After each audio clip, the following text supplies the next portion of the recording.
Ya, betul.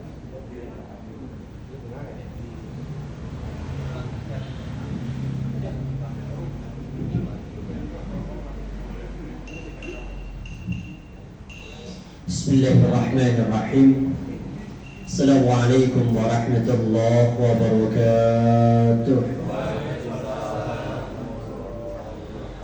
Innal hamdalillah nahmaduhu wa nasta'inuhu wa nastaghfiruh wa na'udzu billahi min shururi anfusina wa min sayyiati a'malina.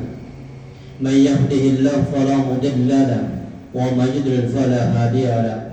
أشهد أن لا إله إلا الله وحده لا شريك له وأشهد أن محمدا عبده ورسوله لا نبي ولا رسول بعده اللهم صل وسلم وبارك وكلم على نبينا محمد وعلى آله وأصحابه ومن تبعهم بإحسان إلى يوم الدين أما بعد. قال الله تعالى في القرآن العزيز أعوذ بالله من الشيطان الرجيم يا أيها الذين آمنوا اتقوا الله حق تقاته ولا تموتن إلا وأنتم مسلمون. وقال في آية أخرى يا أيها الذين آمنوا اتقوا الله ولتنظر نفس ما قدمت لغد واتقوا الله إن الله خبير بما تعملون. وقال رسول الله صلى الله عليه وسلم في حديثه اتق الله حيثما كنت وأتبع السيئة الحسنة تمحوها وخالق الناس بخلق حسن.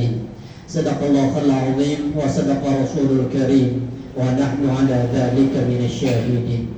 الحمد لله رب العالمين. إخوة وأخوات في الله, para teman-teman, para jamaah yang insyaallah dirahmati Allah. Alhamdulillah pada malam hari ini Allah meringankan langkah kita semuanya untuk sama-sama bisa duduk bersimpuh berwajah dalam rangka bertalabul ilmi, yang semoga dengan langkah kaki kita untuk sama-sama memperdalam ilmu agama, Allah memudahkan langkah kita untuk bisa melangkahkan kakinya ke dalam surga.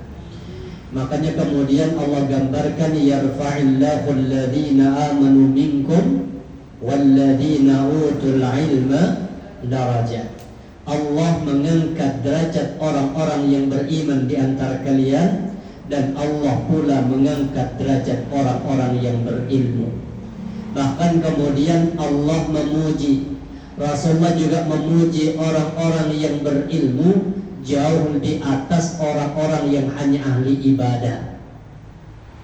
Apa kata Nabi? Fadlul alimi 'alal 'abidi ka fadlil qamar 'ala sa'iril kawakib. Perbandingan derajat orang-orang yang berilmu dibanding dengan derajat orang-orang yang hanya ahli ibadah, ka fadlil qamar, seperti keutamaan rembulan di malam purnama, ala sa'iril kawakib, terhadap semua bintang-bintang. Jadi orang yang beriman kemudian imannya dilandasi dengan ilmu, itu seperti apa? Rembulan. Sedangkan orang yang hanya beriman atau hanya ahli ibadah tapi tidak punya landasan ilmunya, maka seperti bintang-bintang yang kurang bersinar. Kenapa digambarkan seperti cahaya rembulan? Karena orang yang berilmu itu selain mampu menerangi dirinya pun juga bisa menerangi orang lain. Makanya sampai dipuji sama Rasulullah apa? Ini hadis ketika Nabi berwasiat kepada seorang sahabat yang bernama Abu Dzar Al-Ghifari. Beliau mengatakan, ya Aba Dzarrin, wahai Abu Dzar, la antar dua, sekiranya engkau melangkahkan kakimu, fata'allama ayatan min kitabillah, kemudian engkau belajar satu ayat di antara ayat-ayat Allah. Ini masih baru belajar satu ayat, padahal ayat ada berapa? 6.600. Sebenarnya nggak sampai, cuma cek gampang ngitungi 666. Aslinya 6.200. Ya, 62 kalau nggak salah ya. Jadi prediksi segitu. Jadi nggak sampai, cuma memang gampangnya Pak 6.666. Kata Nabi, wahai Abu Dhar, kalau kau langkahkan kakimu, belajar satu ayat saja di antara kitabullah, ayat-ayat Allah, kata beliau, khairun, lebih baik min ayyusalliya mi'ata rak'atin, daripada orang yang sholat sebanyak 100 rakaat.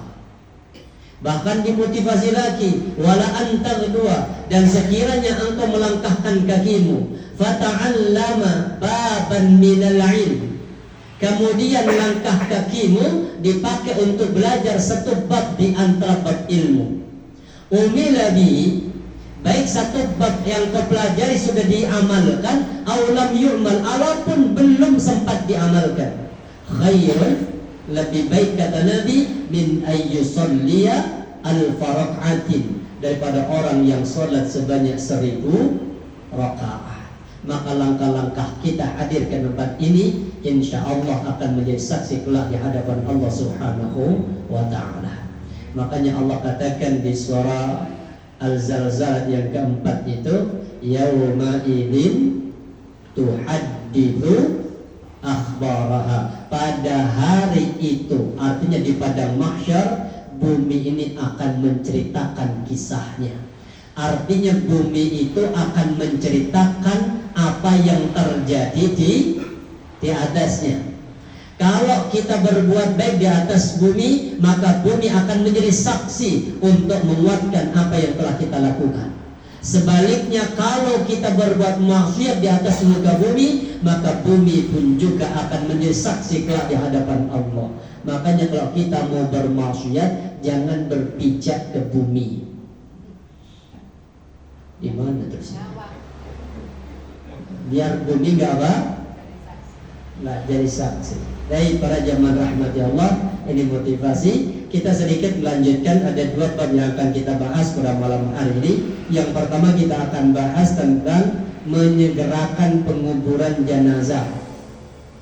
Ini ada ungkapan seorang ulama, qala Imam Hatim Al-Asam rahimahullah, dia berkata, al-ajalatu minasyaitan, semua perbuatan yang dilakukan dengan tergesa-gesa, minasyaitan, itu bagian dari syaitan. Jangankan ini, membaca Al-Quran pun, kalau kita bersegera atau bacaannya tergesa-gesa, justru kita tidak mempedulikan panjang pendeknya, bukan dapat pahala, bahkan bisa jadi dapat dosa. Karena orientasi awalnya hanya apa? Hatam.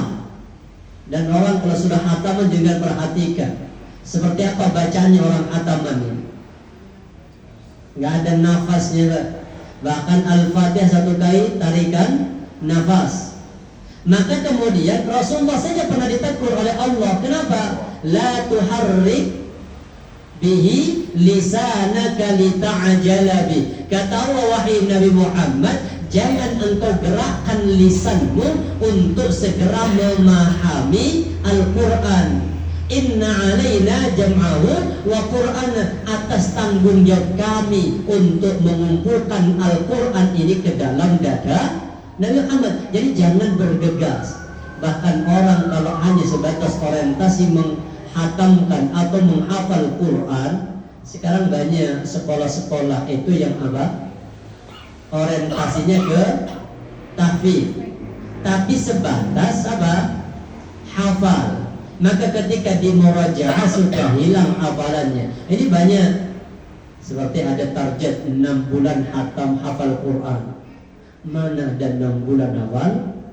Kalau hafal barangkali bisa, tapi ketika disuruh murajaah dari awal, tidak akan bisa. Makanya semua perbuatan bersegera, tergesa-gesa itu ada unsur bantuan dari syaitan. Kecuali 5 perkara yang memang kita dianjurkan untuk bersegera. Yang pertama apa? Illa fi khamsin, kecuali dalam 5 hal. Pertama, it'amit ta'am idza hadarat daifu. Yang pertama, kita dianjurkan bersegera untuk menyuguhkan makanan kalau tamu itu telah datang. Siapa tolak ukurnya? Yang jadi contoh siapa? Nabiullah Ibrahim alaihissalam. Ketika beliau kedatangan 3 tamu, kemudian beliau masuk ke dalamnya, ke dalam rumah, dalam waktu sebentar sudah mengangkat apa? Daging dan dihidangkan. Ini yang tradisi ini mulai banyak yang hilang. Padahal tradisi baik orang Arab itu di zaman jahiliyah salah satunya apa? Ikramud duyuf. Ini kalau di Malang harus mulai rotok tandur. Kalau jaringan di Madura itu, subhanallah, kalau nggak ada tamu Madura itu bertamu di ruang tamu nggak ada. Rata-rata di mana? Langsung ke dapur. Tahu nggak itu langsung apa? Nongkrongnya di dapur, ya bantu goreng, bantu makan, dan seperti itulah tradisi yang harus dipertahankan. Cuma kalau di kita sudah mulai bergeser. Hari raya harusnya kan kita makan. Sekarang orientasinya apa? Amplop. Lalu dapat amplop pula. Jadi harus it'amut ta'am. Bahkan Rasulullah juga mengatakan apa? Di antara ini ada satu hadis. Rasulullah mengatakan inna fil jannati ghurafa. Sesungguhnya di dalam surga itu ada banyak kamar. Ghurafa. Jadi surga itu nanti kamarnya banyak. Dan kelas-kelasnya surga juga sudah jelas. Ada 100 kelas atau 100 tingkatan surga. Ada satu kamar yang unik. Yura dhahiruha min butuniha. Kata Nabi, ada satu kamar yang unik. Yang apa? Luarnya itu, luar kamar terlihat dari dalam. Wa butunuha min duhuriha. Dan dalamnya juga terlihat dari luar. Berarti apa nih gambarannya? Rumah kaca. Kamar rumah kaca, pengen rusak cincang kok bingung. Nanti surga tuh ngapain ngincang? Wong bidadarinya sama. Nanti bapak gantengnya bodoh, tingginya sama, cantiknya nanti sama, umurnya sebaya. Makanya ada seorang sahabat namanya Abu Musa al-Asy'ari, beliau berkata begini, ya Rasulullah, liman da'andaha, kamar yang unik itu disiapkan untuk siapa ya Rasul? Kata Nabi, liman atabal kalam. Yang pertama, surga itu kamarnya yang unik Allah siapkan bagi orang-orang yang atabal kalam, yaitu mampu menjaga perkataannya atau mampu menjaga lisannya. Yang kedua apa? Wa mut'imil ji'an. Maka surga itu disiapkan bagi siapa? Bagi orang-orang yang senang memberikan makan kepada orang yang kelaparan. Yang ketiga, bagi siapa? Bagi wasaimin fi syahri Ramadan. Disiapkan bagi orang-orang yang istiqamah senantiasa berpuasa. Dan yang keempat disiapkan bagi siapa? Bagi orang yang shalla bil lail wan nasun niyam. Disiapkan bagi orang yang senantiasa sholat tahajud. Jadi nanti kalau kita menjaga 4 hal ini akan mendapatkan satu kamar yang unik di dalam surga. Tapi jangan dibayang kalau terang itu kan gak enak. Di surga itu sudah tidak seperti di dunia. Makanya kemudian penduduk surga itu menjadi apa? Qalbun wahidun. Penduduk surga itu sudah jadi satu hati. Makanya nanti di dalam surga gak akan ada satu istri dengan istri yang kedua ada unsur cemburu sekarang. Jadinya ibu-ibu nanti masuk surga, suami ibu ditambahkan oleh Allah bidadari-bidadari, sedikit pun tidak pernah ada rasa cemburu, sudah menjadi qalbun wahidun, satu hati nanti kalau masuk dalam surga. Dan salah satu asbab masuk surga, salah satunya orang yang dermawan, mampu memberikan makan orang lain. Yang kedua, wa taj'izil mayyiti idza mata. Yang kedua, di antara perintah untuk disegerakan yaitu apa? Menyegerakan apa? Mengurus mayit ketika sudah meninggal. Ini yang masih banyak yang apa? Lalai. Bukan lalai sih, kadang keluarga yang enggak belajar sampai pada akhirnya apa? Ditunda, nunggu anak. Orang kata begitu kan? meninggal kayak tetangga kemarin itu, meninggal jam 12 malam meninggalnya. Dikuburnya jam berapa? Jam 11 siang. Kenapa? Anaknya tinggal anaknya satu yang masih minta ditunggu dari Gresik. Malam ditelepon gak aktif, aktifnya jam 7 baru aktif. Dari Gresik sepedaan jalur di ditunggu. Akhirnya apa dampaknya? Orang ketika sudah berkumpul dari pagi karena masih menunggu, akhirnya pelan-pelan buyar itu. Maka ketika pelaksanaan sholat semakin sedikit. Jadi ikram artinya apa? Menyegerakan untuk mayit itu sangat dianjurkan. Kemudian wa tajwizil baqar, nanti kita akan bahas ya. Yang ketiga, dianjurkan untuk apa? Menyegerakan kalau anak perempuan sudah mau nikah, nikahkan. Anak perempuan umur 15 tahun minta nikah, nikahkan. Jangan ditunda. Nanti kalau sudah lulus kuliah baru, ya kan? Enggak, kalau memang bisa disegerakan. Kenapa? Dikhawatirkan nanti akan timbul fitnah. Apalagi naudzubillah sampai kemudian dinikahkan dalam kondisi hamil, itu naudzubillah. Kalau dinikahkan dalam kondisi hamil, ada dua pendapat di kalangan ulama. Ada yang mengatakan pernikahan itu tidak sah. Ada yang mengatakan pernikahan itu sah. Maka kalau mengatakan tidak sah, maka ketika sudah akad dia tidak boleh berkumpul. Hanya di akad saja. Kalau di kampung saya di Madura itu ada kejadian satu. Anak SMP, naudzubillah, hamil, akhirnya dinikahkan. Tapi setelah akad, si suami ini dipondokkan, dibawa ke Jember, wes mondok di situ dulu, sampai nanti lahir. Setelah lahir baru diakadkan kembali. Ini berarti mengambil pendapat pernikahan itu tidak sah. Pendapat yang kedua menganggap pernikahan itu sah dengan syarat satu, yang menghamili memang nyata dirinya. Yang kedua, pastikan anak ini kalau nanti sudah lahir tidak bisa dinisbahkan dengan bapaknya, hanya dinisbahkan kepada ibundanya. Kalau nanti anaknya perempuan, bapaknya kan maksa ketika nikah mau jadi wali, maka pernikahan anak itu tidak sah. Maka kalau pernikahan tidak sah, berhubungan itu dianggap sebagai satu perzinahan. Kalau nanti orang tuanya meninggal, anak ini tidak berhak mendapatkan waris dari bapaknya, hanya berhak mendapatkan waris dari ibunya. Dan ini harus kita hati-hati. Artinya apa? Kalau memang perempuan sudah siap untuk menikah, nikahkan. Nah, terus siapa yang bikin kaya? Allah yang memberikan kekayaan. Cuma kadang yang memang mengikuti ini ya, mengikuti apa? Uruf tradisi di satu daerah. Kalau di Malang kan perempuan standarnya biasanya berapa? Umur 20, setelah lulus kuliah atau apa itu bagus. Cuma kalau ada, daripada nanti akan timbul fitnah, lebih baik segera dinikahkan. Kemudian yang keempat, wa qada'id dain idza wajabat. Ini yang keempat, disegerakan untuk bergegas membayar utang kalau sudah ini jatuh tempo. Enggak harus jatuh tempo sekalipun dianjurkan kita bergegas untuk bayar utang. Dan utang piutang itu di antara 3 penghalang orang ke dalam surga. Apa penghalang orang ke dalam surga? Kata Nabi, man faraqar ruhul jasad. Siapa orang yang terpisah ruh dengan jasadnya, berarti apa ini? Mati.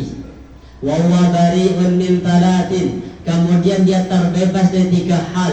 Dakhalal jannah, dia akan masuk dalam surga. Tapi kalau ada satu di antara 3 hal, walaupun orangnya matinya husnul khatimah, orangnya mati syahid, kalau ada satu di antara 3 hal ini, terpending untuk masuk ke dalam surga. Apa yang menjadikan orang itu dipending masuk surga walaupun husnul khatimah? Yang pertama, al-kibar, sombong.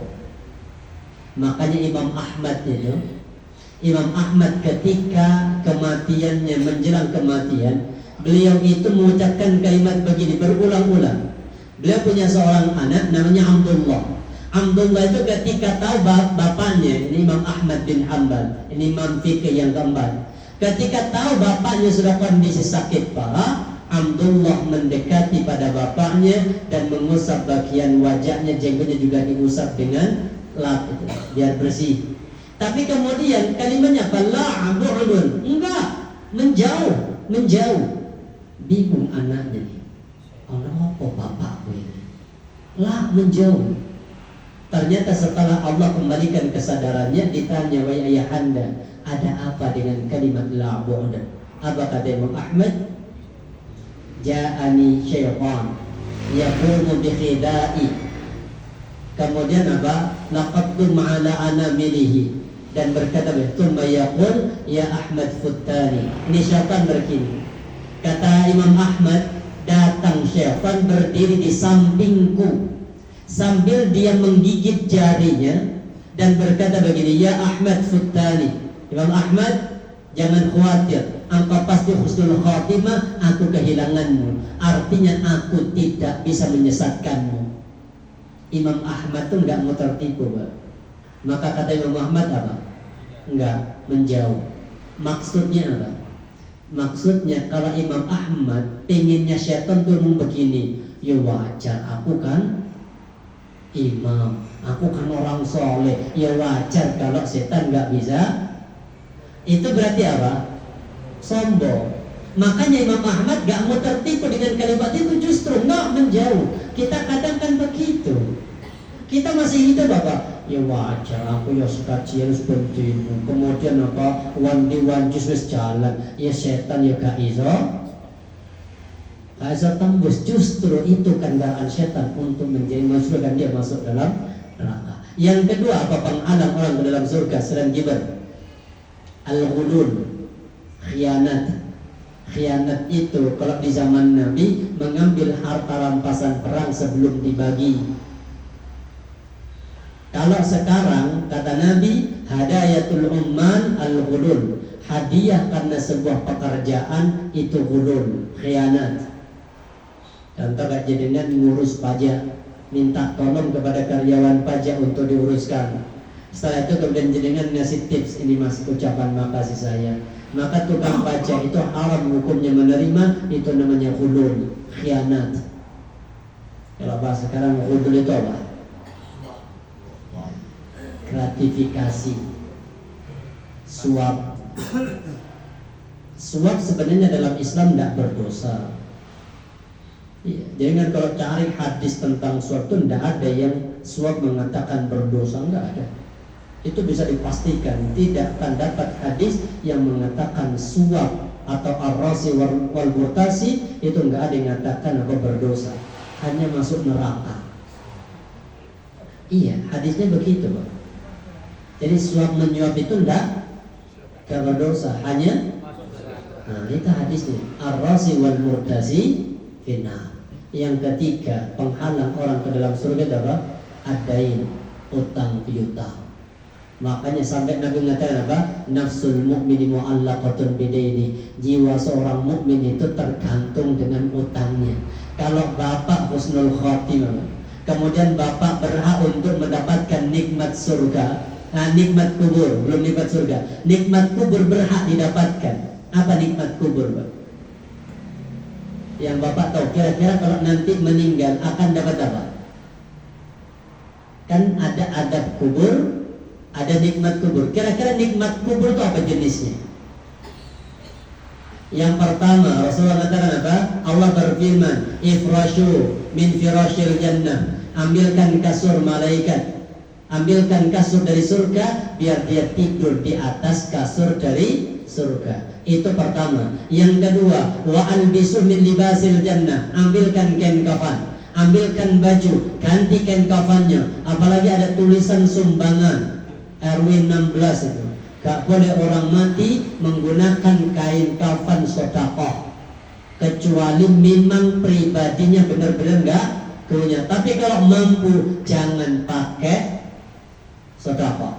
Kemudian apa? Ilbasu min libasil jannah, ambilkan baju dari surga. Yang ketiga, wafsahu lahu qabrahu madda basarihi, luaskan kuburannya sejauh pandangan matanya dia. Wanawwir lahu qabru, dan terangkan kuburannya. Itu di antara apa? nikmat. Yang paling indah nih, waftahu lahu baban ilal jannah hatta wajada bardaha wa rihaha wa tayyibiha. Buka bolongan dari kubur menuju ke dalam surga agar dinginnya surga, aroma surga, indahnya surga bisa dirasakan ketika berada di dalam kubur. Tapi kalau dia mati masih punya utang dan gak ada yang nanggung, maka itu ditahan, gak dapat, ditahan atau dipending. Sampai kapan? Sampai dilunasi, Pak. Lalu dilunasi dapat, nggak usah dilunasi, ada kalimat begini saja sudah dapat. Apa? Ini anak jadinya begini. Kalau barangkali ada tanggungan ayah yang belum lunas atau ada hutang-piutang dari ayah kami yang belum selesai, kami mengambil alih semua tanggung jawab hakul adami orang tua. Maka sejak itu orang tuanya nggak punya utang, pindah ke anaknya. Yang jadi masalah begini, catatan utang piutangnya orang tua nggak ada, dan kemudian orang yang pernah ngutangin pada bapak nggak datang ke rumah. Maka ini nanti di padang mahsyar baru ditagih. Makanya kalau ada orang meninggal, segerakan untuk diambil alih utang piutangnya. Makanya kalau jaringan diajak tahlilan, biar makanan tahlilan itu tidak haram, pastikan yang meninggal itu tidak punya hutang. Kalau jaringan diantarin nasi ke rumah, tanya, Mas, iki siapa Mas? Almarhum Bapak Joko punya hutang apa Bapak Joko? Tanya, aman Bu, gak punya utang. Bener, mungkin bener. Terus Pak Joko ada anak yatim? Enggak, anaknya sudah besar-besar semua kok, aman.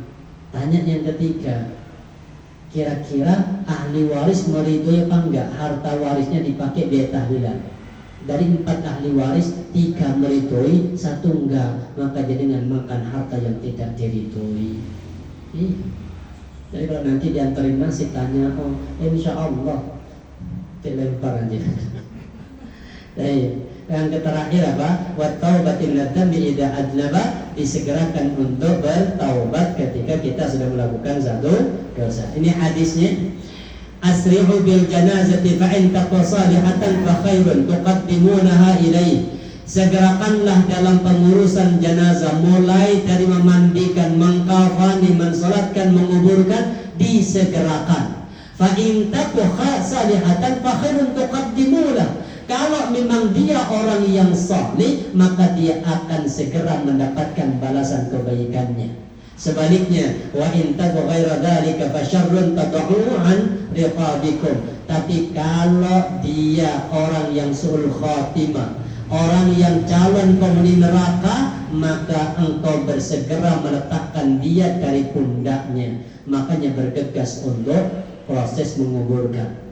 Kemudian apa bentuknya bergegas? Ini qala ulama radhiyallahu anhu ta'ala anhum wal murad bil isra'i bil janazati ma ya'ummu ghasluha. Yang disebut dengan bergegas mengurus jenazah itu mencakup 1, memandikannya, wa takfinuha, dan menguburkannya, wa hamluha, dan memikulnya, wal masyu ma'aha masyan dunal khabat, dan berjalan ke mana? Kubur dengan bersegera tapi tidak lari, hanya bergegas. Dan seorang yang mengantar jenazah tidak boleh berada di depan jenazah, harus semuanya berada di belakang. Kecuali kalau yang mati orang kafir. Kalau barangkali yang meninggal orang kafir, mungkin itu masih keluarga besar jenengan. Kalau jenengan mau mengantar jenazah, maka pastikan jenengan berjalan di depannya jenazah. Joseph jenazahnya pakai ini ambulan, ya jangan di depannya, nggak boleh di belakangnya. Makanya kenapa ketika ada undangan saudara sesama manusia, namanya paus, kan datang ke Indonesia. Itu heboh loh ketika Paus datang ke Indonesia. Apa? Pertama, Paus itu datang ke Indonesia kemudian diundang ke dalam masjid. Tidak boleh orang kafir itu diundang ke masjid, kecuali kalau orang kafirnya sendiri berinisiatif masuk ke masjid. Kalau diundang, sengaja diundang, itu haram. Yang kedua, gak boleh orang kafir di masjid duduknya di depan, apalagi dikasih meja untuk menyampaikan, itu haram hukumnya. Dia orang kafir itu harus di belakang. Yang ketiga, tidak boleh kita ridho dengan kekafirannya orang kafir, sampaikan tetap dia kafir, lekin di depan, dihormati. Kemudian semua jamaahnya menggunakan pakaian yang seolah pakaian tasyabuh dengan mereka, itu enggak benar itu. Kemudian disambut dengan nyanyian di dalam masjid, naudzubillah. Habis itu dicium tangannya, dicium jidatnya, itu sudah berlebihan. Jelas kok. Makanya ayatnya jelas apa? Innal ladzina kafaru min ahlil kitabi wal musyrikina, terus fi nari jahannam khalidina fiha. Nah, ini ternyata ada kalimat ini, semua agama itu sama, naudzubillah. Jadi kalau orang kafir kita nggak boleh untuk apa? Menghormati penghormatan dia sebagai kekafirannya. Tapi kalau mau menghormati, hormati dia sebagai manusianya. Itu aja, bukan sebagai apanya, kedudukannya. Ini kan yang dihormati orangnya apa kedudukannya? Kedudukannya. Karena paus yang datang itu belum hiu, Pak. Masih paus saja sudah dihormati begitu, apalagi sampai iya. Jadi ini gambarannya. Kemudian fa'innahu yaqra'ul isra' alladhi syaqqa 'ala dha'fatin man yatba'uha. Maka tidak boleh orang yang mikul jenazah itu lari, membuat apa? Orang lemah yang ingin ngantar jenazah sulitlah untuk bisa mengejar, mengikutinya. Jadi kalimat bergegas itu hanya berjalan cepat, tapi tidak boleh berlari. Kalau bisa, jangan menguburkan malam hari. Kalau meninggal itu, walaupun disuruh bergegas, sebisa mungkin jangan dikuburkan di malam hari. Ya, kenapa? Ini dari Jabir bin Abdullah. Rasulullah SAW bersabda, la tadfinu mautakum bil-lail. Janganlah kalian itu apa? Menguburkan mautakum, orang yang mati di antara kalian, bil-lail, di malam hari, illa am tuttarru, kecuali yang mati itu kondisi darurat. Kalau normal lebih baik jangan. Kapan paling bagus menguburkan? Kalau meninggal malam, kuburkan habis subuh. Salat subuh itu apa? Kan banyak orang ke masjid, banyak orang yang mensalatkan. Nah itu dianjurkan. Kenapa enggak boleh di malam hari? Karena dikhawatirkan yang mengantar dan mensalatkan jenazah itu nanti sedikit. Makanya di sini bukan enggak boleh, tetap boleh, hanya sebisa mungkin jangan di malam hari. Kemudian dari riwayat Muslim hadis, fazajaran Nabi sallallahu alaihi wasallam ayyuqbar ar-rajul bil-lail hatta yusalli alaihi illa ayyutarra. Rasulullah melarang untuk menguburkan jenazah di malam hari sampai disolatkan, kecuali jika dia keadaannya dalam kondisi terpaksa. Ini larangan dari Nabi, bukan larangan haram. Hanya Nabi menahan itu agar banyak orang yang mensolatkan dan mendoakan. Karena kalau ada seorang yang meninggal disolatkan oleh 40 laki-laki dan terdiri dari 3 shaf, 40 laki-laki dan susunannya terbagi menjadi 3 shaf, dan 40 laki-laki ini tidak ada satu pun di antara 40 yang berbuat syirik, maka Allah akan terima doanya, dan yang dikubur Allah akan berikan apa? Syafaat, pertolongan. Itu kata Nabi. Tapi kalau yang sholat sampai 100 Kata Rasulullah, siapa orang yang meninggal disolatkan oleh 100 orang laki-laki dan terbentuk menjadi 3 shaf, maka orang itu akan mendapatkan syafaat. Terus gimana kalau malam akan mengumpulkan 100 orang? Maka lebih baik ditunda sampai ke besoknya. Tujuannya menunda itu bukan karena menunggu keluarga, tapi apa? Menunggu momentum agar yang mensolatkan hanya. Baik, tapi boleh mensolatkan, menguburkan di malam hari boleh. Ini keterangan hadis. Sallan Nabi sallallahu alaihi wasallam ba'dama dufina bi lailatin qam wa ashabu wa kana sa'alan faqala man hada faqalu fulan dufina al-bariya fa sallu alaihi. Ini hadisnya sahih Al-Bukhari. Nabi SAW pernah mengerjakan sholat jenazah untuk seorang laki-laki yang telah dikebumikan di malam hari. Jadi Nabi Muhammad itu sholat jenazah itu ada 3 model. Yang pertama, Nabi mensolatkan jenazahnya Raja Najasyi. Raja Najasyi di mana? Habasyah, Ethiopia. Ethiopia itu masuk apa sekarang? Afrika. Jarak dari Mekah ke Afrika itu apa? Jauh. Dan itu dulu sahabat pertama kali hijrah ke situ. Kemana? Ethiopia. Diterima sama seorang raja namanya Najasyi. Agama Najasyi itu Nasrani. Dan Nasraninya benar sih, turun ada ini Pak, apa namanya? Belum ada pengangkatan Paus, belum ada Nabi Isa jadi anak Tuhan, belum, masih benar itu. Makanya ketika Raja Najasyi itu dibawain hadiah oleh penduduk kota Mekah dengan emas, dengan harta yang banyak, tujuannya apa?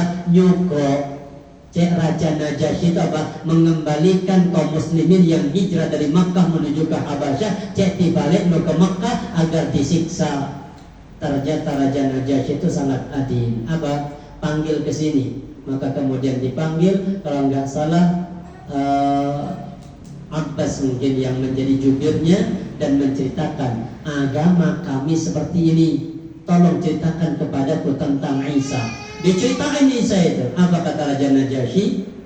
Ini agama yang bersumber dari satu sumber, makanya ada kesamaan. Maka setelah itu kemudian silahkan kalian tetap tinggal di sini, dan hadiah itu dikembalikan, tidak menerima sokot. Sampai pada akhirnya belum masuk Islam. Ketika sudah masuk Islam, beliau menyembunyikan keislamannya.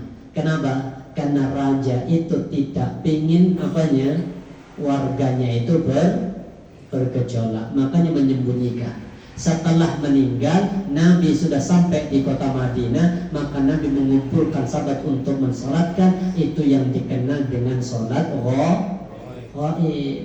Jadi Nabi itu menganjurkan solat ghaib itu di saat ada orang yang meninggal dan di tempat yang meninggal tidak ada yang mensolatkan. Kalau sudah ada, jangan punya saudara meninggal di Jakarta, istihur sampai orang Jakarta, dikuburkan di Jakarta, di sini tidak usah mensolatkan. Yang kedua, Nabi mencontohkan sholat jenazah di kubur langsung. Salah satunya ini, Nabi Muhammad itu dikasih tahu, berarti nguburnya kapan? Malam. Tapi Nabi Muhammad nggak dikasih apa? Nggak dikasih tahu proses penguburannya itu. Maka kemudian proses penguburan itu dilakukan di malam hari. Paginya dikasih tahu pada Nabi Muhammad, dan Rasulullah kemudian mensolatkan. Hadis yang kedua, Nabi itu mensolatkan kepada seorang perempuan yang berkulit hitam, yang biasanya takumul masjid, bersih-bersih masjid. Apa kalimatnya Nabi? Innal qabra, sesungguhnya kubur ini mamlu'atul dhulma li ahliha. Kuburan ini penuh dengan kegelapan bagi para penghuninya. Qad nawwarallahu bisolati, sekarang sudah Allah terangkan karena doaku. Makanya doa kaum muslimin itu bermanfaat, dan orang yang di dalam kubur akan terang. Jangan terangkan luarnya. Kita kadang dikasih lampu apanya? luarnya. Harusnya yang dikasih lampu itu apanya? Dalam. Jadi kalau ada orang kaya mungkin mas bikinkan pakai lampu yang kamu boleh mati, sambungkan ke rumah, kemudian kasih HP, biar komunikasinya enak. Baik. Maka Rasulullah mensolatkan, dan salat jenazah yang ketiga seperti yang kita lakukan itu. Jadi boleh dikuburkan di malam hari, tapi kalau dalam kondisi darurat. Kemudian ini sedikit terakhir dari bab yang ini, dianjurkan untuk dibacakan Yasin. Dan kalau Muhammadiyah nggak pakai hadis ini. Jangan kalau ada orang meninggal dibaca apa? Nggak dibaca Yasin kan? Ini yang dipakai saudara kita orang Indo. Ini hadisnya. Yasin qalbul Quran la yaqra'uha rajulun yuridu Allah tabaraka ta'ala wa dar al-akhirah illa qala wa qra'uha ala mautakum. Hadis dari Imam Ahmad. Nih, Yasin adalah jantungnya Al-Quran. Yasin itu hatinya Al-Quran. Berarti Al-Quran itu punya apa? Punya pemompa. Ibaratnya kan jantung itu kan apa? Pemompa darah kehidupan terhadap anggota tubuh ini. Makanya jantungnya Quran itu apa? Yasin. Lama kakek nikah Yasin nanti. Ganti kahfian malam Jumat. Baik. La yaqra'uha, tidaklah dia membacanya rajulun, seseorang yuridullah tabaraka ta'ala, dengan tujuan hanya menghendaki Allah wa ta'ala wa darul akhirah, dan ingin mendapatkan pahala akhirat, illa ghufira lahu, kecuali dia akan diampuni dosanya, wa qra'uha ala mautakum, dan bacakanlah kepada orang yang telah wafat di antara kalian. Makanya kalau di NU itu mesti meninggal langsung apa? Yasinan. Ya ini hadisnya. Lihat Imam Ahmad. Cuma kedudukan hadis ini itu diperselisihkan. Ada yang mendhaifkan. Nih, ada beberapa pendapat ini, beberapa ulama menilainya lemah. Sebagian yang lain mengatakan hadis ini sahih. Jadi terjadi perbedaan, hadisnya ada. Lah kenapa kok nggak dipraktekkan di Muhammadiyah? Karena orang Muhammadiyah menganggap hadis ini apa? Dhaif, tidak layak untuk dipakai. Tapi kalau ONN mengatakan hadis ini apa? Hasan, artinya bagus, boleh untuk dipakai. Kemudian hadis yang kedua yang bawah itu, Iqra'u Yasin ala mautakum, bacakanlah surah Yasin kepada orang yang mau meninggal. Kata mautakum di sini, Pak, di sini terjadi perbedaan. Mautakum itu apakah orang yang sudah meninggal atau orang yang mau meninggal? Maka terjadi perbedaan. Makanya yang paling tepat itu mautakum dimaknai orang yang mau meninggal. Pak jaringan nanti wis mulai ngelamun begini, bacain apa? Yasin wal Quran hakim, boleh. Karena itu apa? Dianjurkan. Mautakum dimaknai, makanya muncul namanya sakaratul maut. Maut itu berarti kan apa? Proses dari adanya ruh kemudian menjadi tidak ada ruh. Proses ini yang dikenal dengan maut. Makanya bacakanlah surah Yasin apa? Kepada orang yang sedang sakit. Apa keutamaannya? Ini pendapat ya, ini hadisnya dhaif, sebagian mengatakan apa? Hasan. Jadi kalau jenengan pakai hadis ini hasan, silahkan pakai. Tapi kalau mengatakan dhaif, ya enggak usah. Ini keterangannya. Imam Ahmad bin Hanbal meriwayatkan bahwa Yasin pernah dibacakan untuk salah seorang sahabat yang sedang sakatul maut, yaitu namanya Wadhaif bin Haras At-Tumari. Pada ayat ke-40 Wadhaif akhirnya wafat. Jadi berarti kan dibacakan ketika masih apa? Sakit. Jadi kalau jenengan ada orang sakaratul mautnya kok yang berat gitu, salah satunya apa? Bacain Yasin. Apa fungsinya Yasin itu? Yasin itu meringankan kesulitan yang dihadapi. Jadi kalau jenengan sulit bayar utang, bacain Yasin. Utang-utang jenengan, bacain Yasin. Yasin belum tembus, tambahin surah Al-Waqi'ah. Al-Waqi'ah belum tembus, coba tambahin surah Al-Mulk. Al-Mulk belum tembus, coba surat terakhir namanya surat Tanah, tembus Pak. Kalau nggak punya surat Tanah, ayo. Kalau zaman rahmati Allah, ini gambarannya apa? Tentang keutamaan surah Yasin. Jadi kalau jaringan punya masalah berat, salah satunya ini Yasin. Bukan berarti orang dibaca Yasin itu biar cepat mati, enggak. Hanya pilihannya begini, ya Allah, kalau orang ini ya Allah memang masih panjang umurnya, ya Allah angkat penyakitnya, mudahkan untuk kesembuhan dengan perantara surah Yasin. Kalau memang ya Allah ini memang sudah berakhirnya kehidupan beliau, ya Allah mudahkan dia ketika menghadapi sakaratul maut. Kan kita sering membaca doa itu, Allahumma hawin alaina fi sakaratil maut. Boleh. Jadi surah Yasin itu dibaca. Ini keterangan hadis Imam Ahmad, idza quri'at indal maiti khuffifa anhu biha. Kalau ada orang yang dibacakan surah Yasin ketika mau meninggal, khuffifa anhu biha, maka diringankan proses sakaratul mautnya terhadap orang yang mau meninggal. Jadi prosesnya begini, contoh ada orang mau meninggal, kan pasti ada banyak orang di dalam ini kan. Ada yang baca surah Yasin, kemudian yang satunya mentalqin. Itu prosesnya. Dengan apanya? Bacaan surah Yasin ini semoga segera meninggal. Kenapa? Biar segera dapat warisan. Nanti kita lah, mertua jenengan sehingga mulai rewel apa? Wis baca ibu. Mertua sudah sering marah-marah, tinggal di perut mertua indah, tidak selamanya seindah namanya. Serewel baca ini Yasin, doakan semoga segera. Jadi ini gambaran yang pertama tentang apa? Bergegas dalam proses apa? Pengukuran jenazah. Sampai sini ada yang kurang jelas? Ada yang tanyakan? Jelas ya? Jadi ini gambaran tentang kita dianjurkan bergegas untuk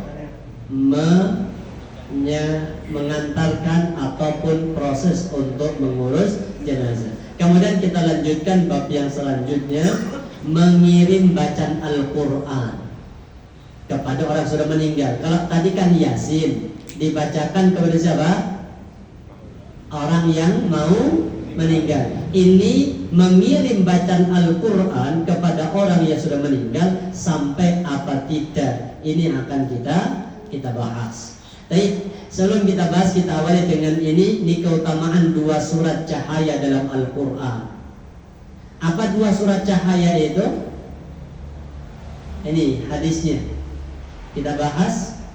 Rasulullah mengatakan an Abdullah bin Abbas radhiyallahu anhuma. Ini hadis dari Abdullah ibnu Abbas. Qala bainama Jibril alaihi salam qa'idan 'inda an-nabi sallallahu alaihi wasallam.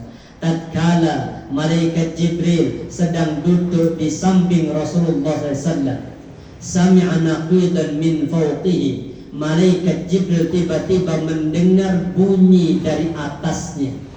Jadi Nabi Muhammad itu sedang duduk dan sedang bersama dengan malaikat Jibril.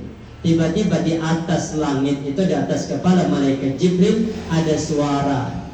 Kadang malaikat Jibril berkata begini, faqala, kemudian farafa'a ra'sahu, maka malaikat Jibril itu mengangkat kepalanya. Faqal, dan malaikat Jibril berkata begini, hadza babun minas sama. Wahai Nabi Muhammad, ini pintu dari langit. Futihal yaum, hari ini saja dibuka oleh Allah.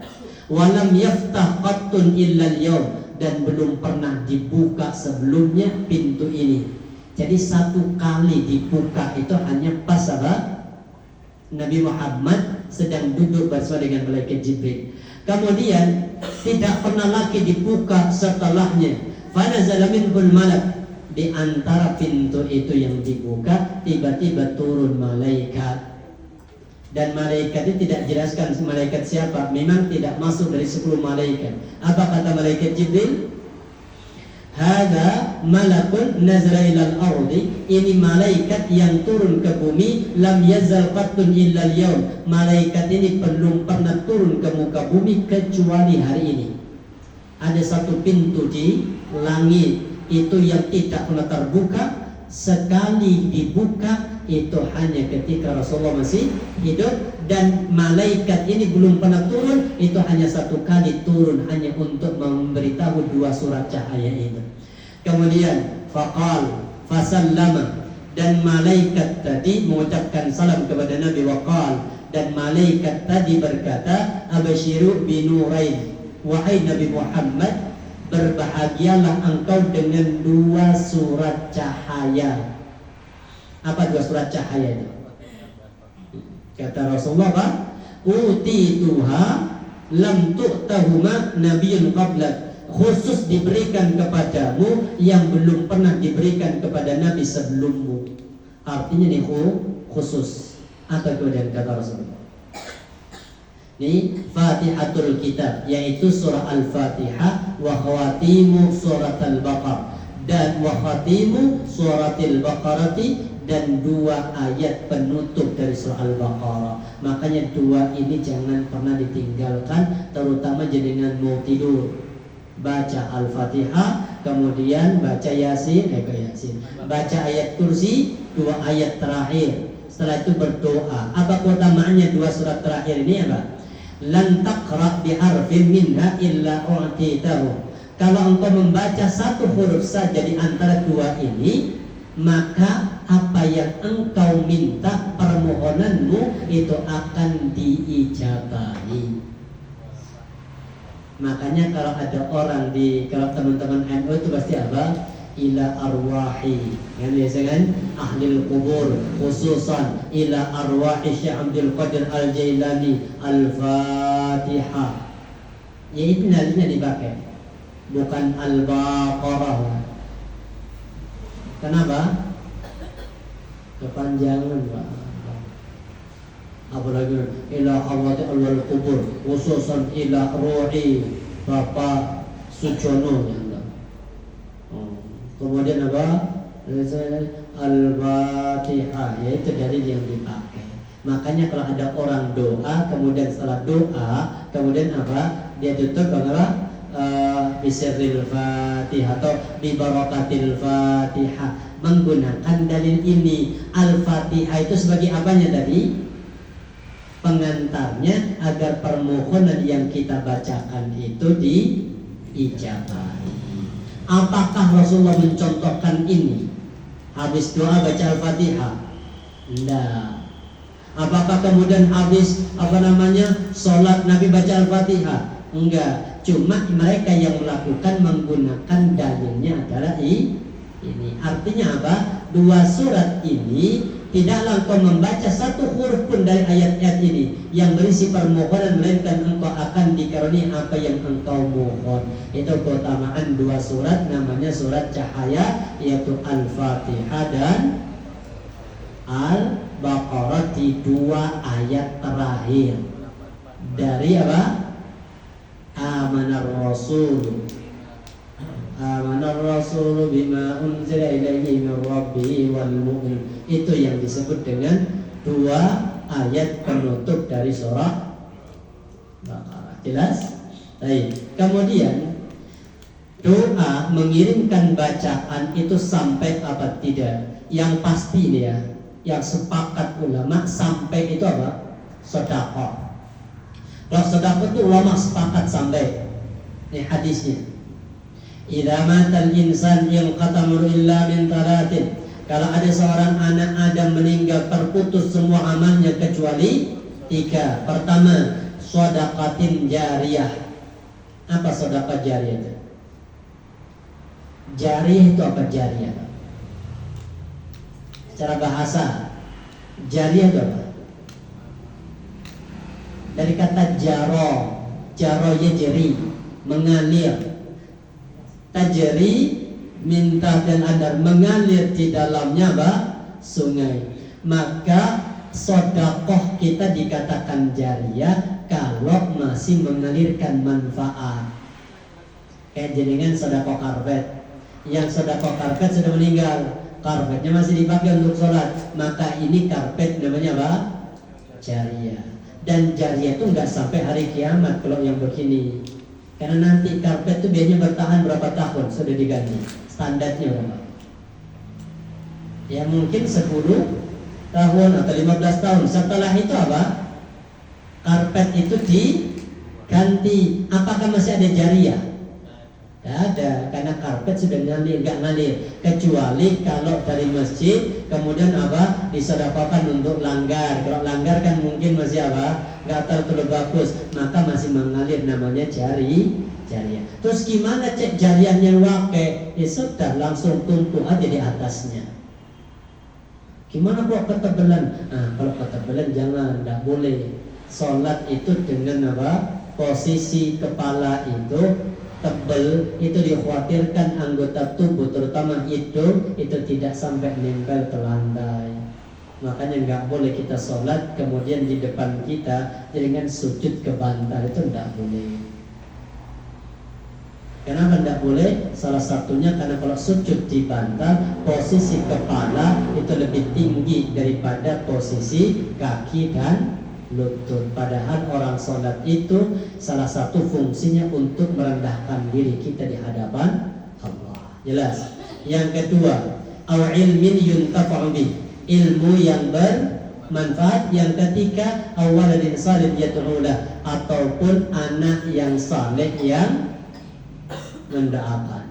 Hadis yang kedua ini an Ibnu Abbas anna rajulan qala ya Rasulullah inna ummi tuwfiyat afayanfa'uha in saddaqtu anha. Ya Rasul, ibu saya meninggal. Ini ada seorang sahabat, ini dari Ibnu Abbas. Ya Rasul, ibu saya meninggal, apakah bermanfaat kalau saya sedekah atasnya? Kata Nabi, na'am, iya.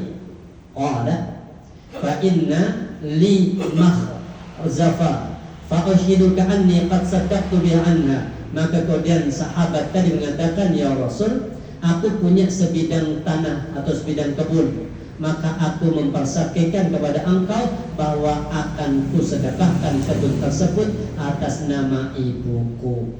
Jadi yang ulama sepakat sedekah atas nama orang meninggal itu hukumnya sampai. Terus bagaimana dengan ngirim kalau doa pasti sampai, Pak. Ngirim apa? Bacaan Quran sampai apa tidak, maka lain waktu akan kita lanjutkan. Kemudian ini salah satu juga nih, kalau yang pakai tahlilan ya, yang tahlilan, ada yang tahlilan, dalilnya ini. Qala Imam Ahmad bin Hanbal radhiyallahu anhu fi kitab az-zuhd lahu haddatsana Hashim bin Qasim qala haddatsana al-Ashja'i an Sufyan qala Qaus innal mauta yuftanuna fi quburihim sab'an. Orang yang mati itu akan mendapatkan ujian selama 7 hari.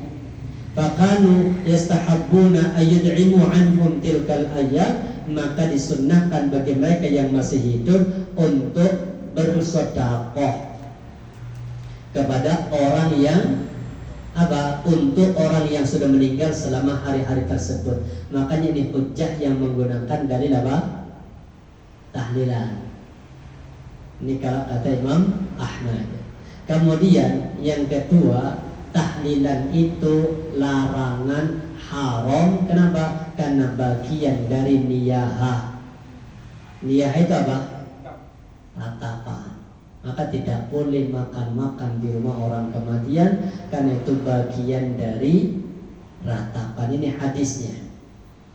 Hadis ini dikeluarkan oleh Imam Ibnu Majah. An Jarir bin Abdullah al-Bajali qala kunna nara fi riwayatin kunna na'uddu al-ijtima' ila ahli al-mayyit wa san'at at-ta'am ba'da dafnihi min an-niyaha. Dari Jabir bin Abdullah al-Bajali, kami yakin, kami yakni para sahabat semuanya memandang, menganggap bahwa berkumpul-kumpul di tempat ahli mayit dan memberikan makanan sesudah ditanamkan mayit termasuk bagian dari rata. Makanya ada dua perbedaan pendapat. Kita kalau Muhammadiyah ngambil yang ini, artinya kekhawatiran takut makan-makan kumpul-kumpul di rumah-rumah kematian bagian dari apa? Rata. Silahkan itu kembali kepada pribadi yang menggunakan hujjah pendapat Imam Ahmad Fadl, tapi yang mengadakan hadis dari Jarir bin Abdullah itu juga silahkan. Insyaallah sampai sini dulu pembahasan. Kita nanti akan lanjutkan tentang bacaan Al-Quran di sisi kuburan sampai atau tidak. Subhanakallah bihamdika asyhadu an la ilaha illa anta astaghfiruka wa atubu ilaik. Assalamualaikum warahmatullahi wabarakatuh.